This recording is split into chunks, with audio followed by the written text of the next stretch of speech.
ಒಂದ್ 5-6 ಎಕರೆ ಇದೆ.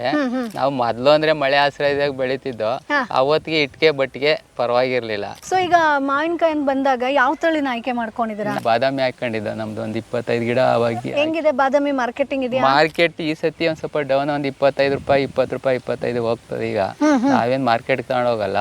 Okay, so marketing ತಗೊಂಡೋಗಲ್ಲ ಅಂದ್ರೆ ಹೆಂಗಣ್ಣ, ಹೆಂಗೆ ಸೇಲ್ ಮಾಡ್ತೀರಾ? ನಾವು ಇಲ್ಲಿ ಏನ್ ಮಾಡ್ತೀವಿ ಅಂದ್ರೆ, ಈಗ ಅದಕ್ಕೆ ಬಂದಿರೋ ಒಂದ್ ಐಟಮ್ ಎಲ್ಲ ಇಳ್ಸ್ಕೊಂತೀವಿ, ನೆಲ್ಲುಲ್ಗೆ ಹಾಕ್ತಿವಿ, ಹಣ್ಣು ಮಾಡ್ತೀವಿ. ನಾವೇನ್ ಕೆಮಿಕಲ್ ಹಾಕಲ್ಲ. ಓಕೆ, ಹಾಕಿ ನಮಗ್ ಬೇಕಾದವ್ರು ಇವಾಗ ಸರ್ಕಲ್ಗೆ ಹೋದಾಗ ಇಕ್ಕೊಂತೀವಲ್ಲ, ಒಂದ್ 4 ರೇಟ್. ಅಂದ್ರೆ ನೀವು ಜನ ಸೇರೋ ಕಡೆ ನೀವೇ ಸೇಲ್ ಮಾಡ್ತೀರಾ? ಬೆಸ್ಟ್ ಅಲ್ವಾ ಈ ದಲ್ಲಾಳಿಗಳ ಥ್ರೂ ಅಲ್ಲಿ ಹೋದ್ರೆ ನಮಗೆ ಕಮಿಷನ್ ಸಿಗಲ್ಲ.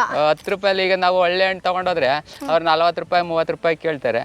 ನಾವು ಅಮ್ಮಮ್ಮ ಅಂದ್ರೆ ಒಂದ್ 80 ರೂಪಾಯಿ 70 ರೂಪಾಯಿ ನೋಡ್ಕೊಂತೀವಿ ಅವರೇಜು. ಈಗ ಅಕಸ್ಮಾತ್ ಜಾಸ್ತಿ ಜನ ಬಂತು, ಸೇಲ್ ಚೆನ್ನಾಗಾಯ್ತು ಅಂದ್ರೆ 80 ರೂಪಾಯಿ ಮಾಡ್ತೀವಿ. ಅದಕ್ಕಿಂತ ಅಂದ್ರೆ ಇನ್ನೊಂದು 10 ರೂಪಾಯಿ 60 ರೂಪಾಯಿ ಮಾಡ್ತೀವಿ. ಅವಾಗ ನಮಗೆ ಲಾಭ ಬಂದೇ ಬರ್ತದೆ. 800 kg ಅಂದ್ರೆ ನಾವೀಗ ಲೆಕ್ಕ ಹಾಕೊಳ್ಳಿ, 100 kgಗೆ 6060 ರೂಪಾಯಿ ಮಾರಿರೋ 6000 ರೂಪಾಯಿ ಆಯ್ತು. 200 kg 12,000 ಆಯ್ತು. ಇನ್ನು 12 24 ಒಂದು 50,000 ರೂಪಾಯಿ ಮಿನಿಮಮ್ ಬಂದೇ ಬರ್ತದೆ. Boss Vala, B the boss.